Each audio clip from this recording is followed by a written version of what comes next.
Hi friends! Welcome to this week's math video.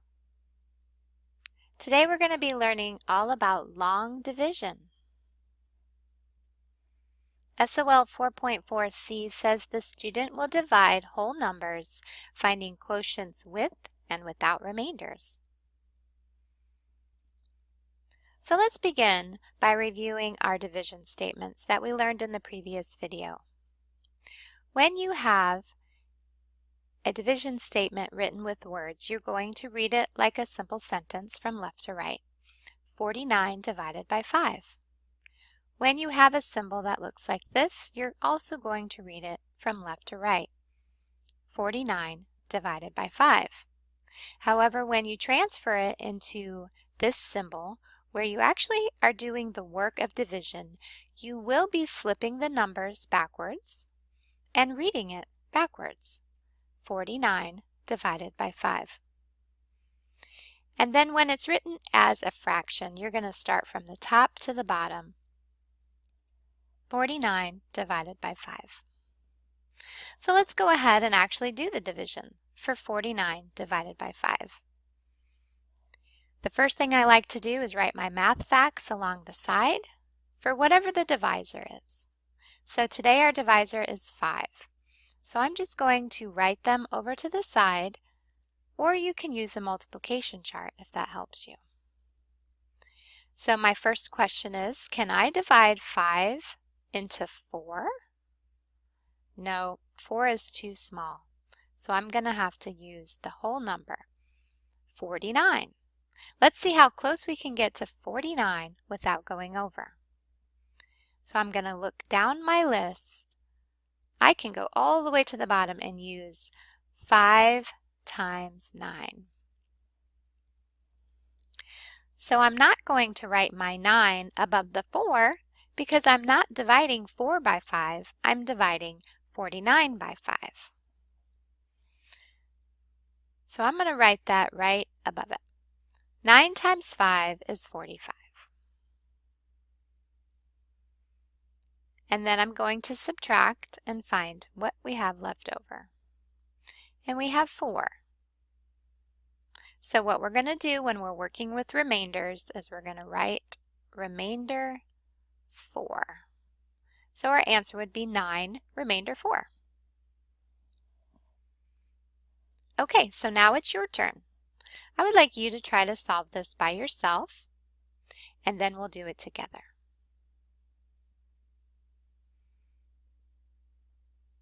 Okay, so let's go ahead. I'm going to write my math facts over to the side. This time my divisor is a 6. Can I divide 5 into 6 pieces? Nope, it's too small, so we're going to divide 58 into 6 pieces. So let's see how close we can get to 58 without going over. So I look down my list, and again I can go all the way to the bottom and use a 9. So I can divide 58 into 9 pieces, and that would be 54. We're going to subtract,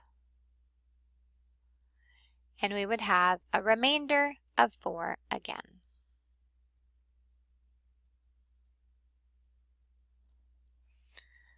All right, so now let's start talking about long division. What's the difference between short and long division? Well, long division just is a longer process, but the actual process is the same. We're just going to be repeating those steps until we use all the numbers. So let's journey back over to Math Antics and watch how they describe long division, and then we'll get back together and try one together.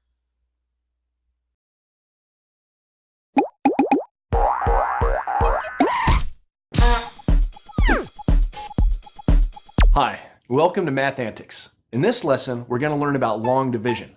If you haven't already watched our video about basic division, then be sure to go back and watch that first. It'll make learning long division a lot easier. Long division is just a way of breaking up a bigger division problem into a series of short division steps like the ones that we did in the basic division video. The nice thing about long division is that once you know the procedure, you can divide up all kinds of numbers, even if they're really big. The key to long division is to think about our division problem digit by digit. If our dividend, the number we're dividing up, has a lot of digits, then that means that there'll be a lot of division steps to do. When we learned basic one-step division, all of the dividends were small enough that we could just use the multiplication table to help us find the answer. But what if we have a division problem like this? 936 divided by 4. 936 is definitely not on our multiplication table. In fact, there's not anything even close to 936. So what do? Well, instead of trying to divide the entire 936 by 4 all at once, let's break this problem up into smaller steps by just trying to divide each digit by 4, one digit at a time, digit by digit.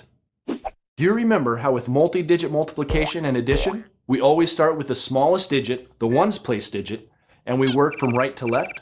Well, division is backwards. We still go digit by digit, but the other way. We start by trying to divide up the digit in the biggest number place first, and we work our way from left to right. So the first step in this problem is to divide the first digit of our dividend by 4. We'll just ignore the other digits for now. And that makes it look like we have the division problem 9 divided by 4. Great, that's easy. It's just a basic division problem like in the last video. So we ask, how many 4s will it take to make 9, or almost 9? Well, 2 4s would be 8, and that's almost 9. So just like before, we put the 2 in our answer spot on top of the line. But wait a minute. There's a lot of room up there. Where exactly do we put it? Well, the answer digit should always go directly above the digit we're dividing. Since we're dividing the digit 9, our 2 should go right above the 9. Okay, now we multiply. 2 times 4 is 8, and the 8 goes below the 9 so that we can subtract to get our remainder. 9 minus 8 is 1, so our remainder is 1. Now at this point, in our basic one-step division problems, we would rewrite our remainder up in our answer with a little r next to it. But we aren't going to do that yet because this is long division and we still have more digits to divide, the ones we've been ignoring. Since we're going digit by digit, let's stop ignoring the next digit in our dividend, the 3. Now you might think that our next division step is to divide that 3 by the 4, but it's not quite that simple. We had a remainder from our last division step, and we can't just forget about that. We need to combine that remainder with our next digit and divide them both together. We do that by bringing down a copy of the next digit, the 3, and put it right beside the remainder, which is 1. When we do that, it looks like our remainder is 13. It's kind of like our remainder is teaming up with the next digit over. And if you think about it, that makes sense, because the digits that we were ignoring during our first division step really are part of the remainder because we still need to divide them.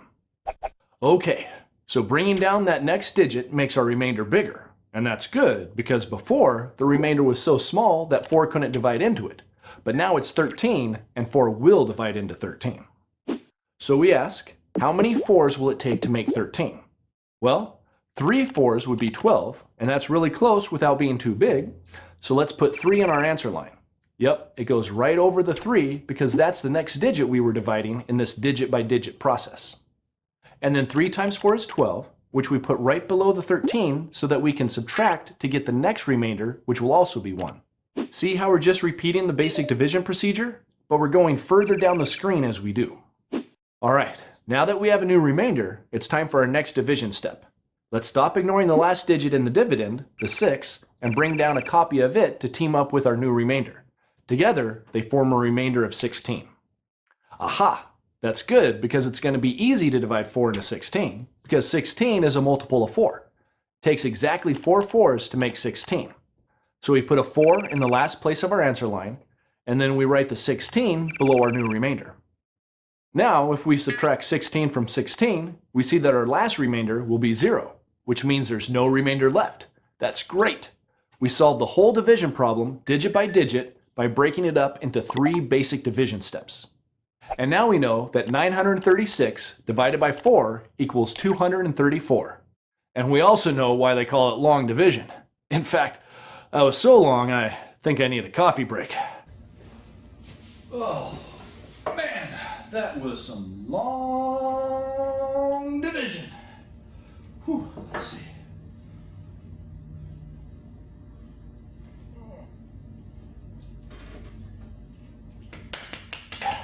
Okay, so that problem had a 3-digit dividend, and it also had 3 division steps.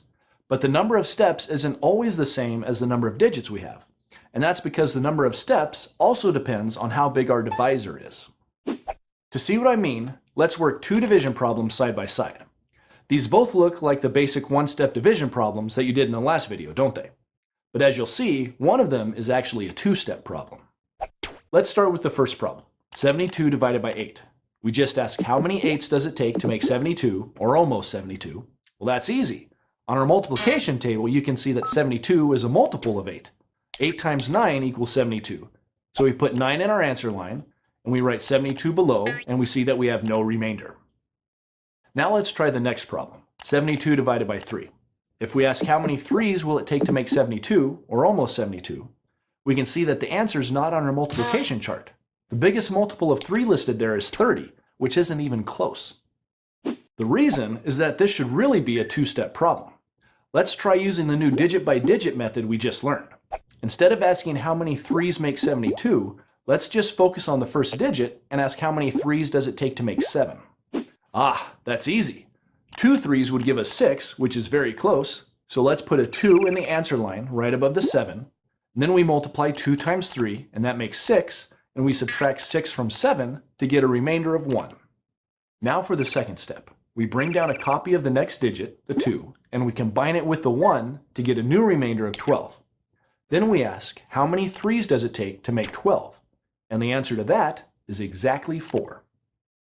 So we write a 4 in the answer line, and 3 times 4 equals 12.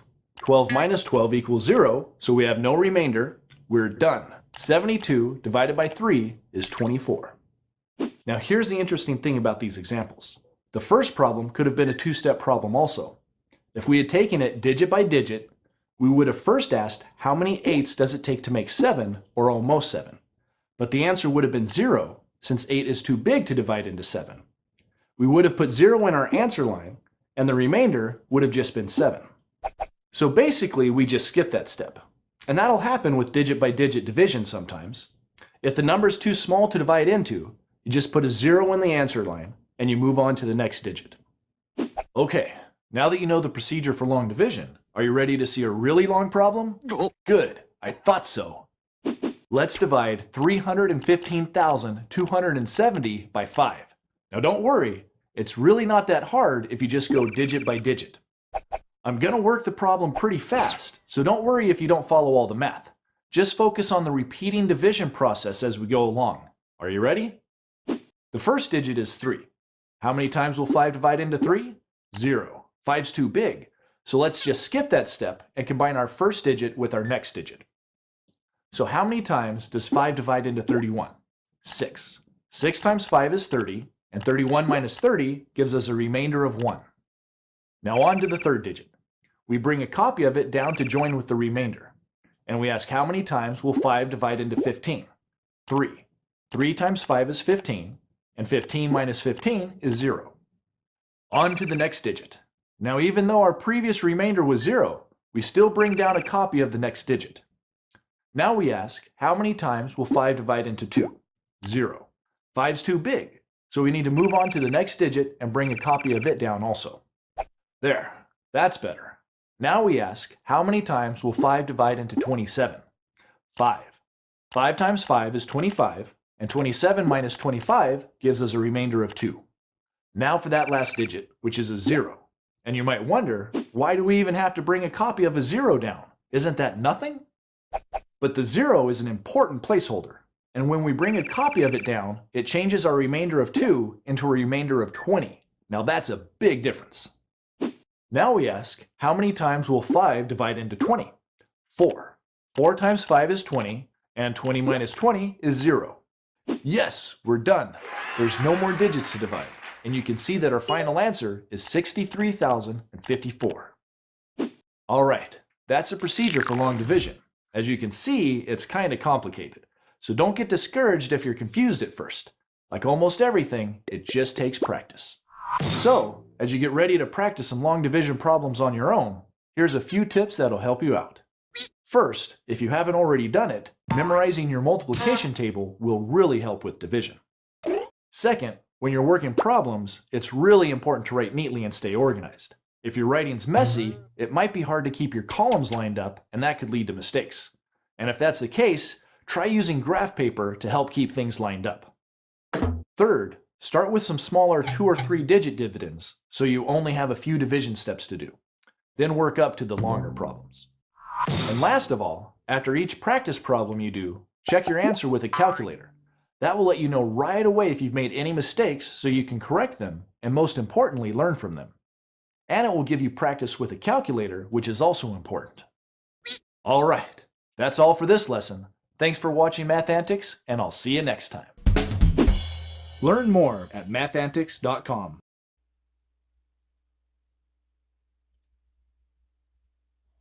All right, friends, let's try this one together. You can see how this is much longer because our number is longer here. So my divisor is a 3, so I'm going to write my math facts for 3 over to the side, so I have them ready to go. The first thing I'm going to ask is, can I divide 2 into 3 different pieces? No, too small. So I'm going to divide 29 by 3. So let's see how close we can get to 29 without going over. And I go all the way to the 9. So I'm not going to put the 9 above the 2 because we're not dividing 2 by 3. We're dividing 29 by 3. So I'm going to write that 9 above the 29. 9 times 3 is 27. We're going to do our subtraction. We'd have 2 left over. Now in short division, we'd be finished, but we're not finished now because we still have numbers up here that we need to use. So now I'm going to drop this 3 down, and I'm going to put it right beside that 2. And so I start the process again. I'm going to divide 23 by 3. Let's come over here to the side and see how close I can get to 23 without going over. Oh, that's too much. So I'm going to go back 1, and I'm going to use this. 3 times 7 equals 21. So now I'm going to write that 7 right above this 3 that I just brought down. 7 times 3 is 21. I'm going to do the same process. I'm going to subtract again. But I'm not finished yet because I have a 5 that I need to bring down. So I'm going to put that right beside the 2. And I'm going to start the process again. I'm going to divide 25 by 3. Let's see how close we can get to 25 without going over. Well, that one's too big, so I'm going to go back to this one. 3 times 8 is 24. That's really close. So I'm going to write that 8 above the 5 that I brought down.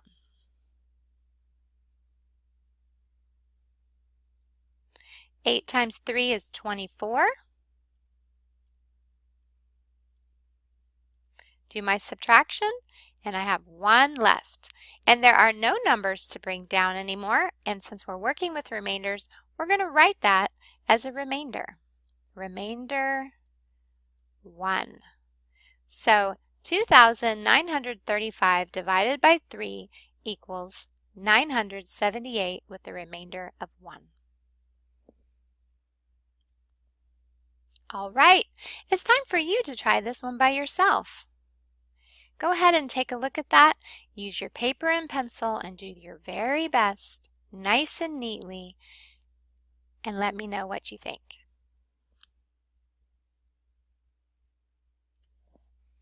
Okay, I would like you to try one more. It's always great to get extra practice. Go ahead and go through all the same steps, and then let me know what your answer is.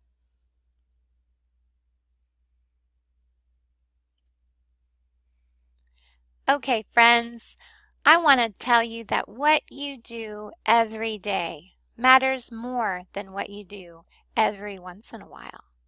That's true in so many areas. If you're eating healthy once a week, it's not going to be as powerful as if you were eating healthy every single day. If you exercise once a week, you're not going to get as strong than you would if you ate or if you were exercising every single day. And the same is true for math. If you do a little bit of division every day, you're going to be so much better at it than if you just do it every once in a while.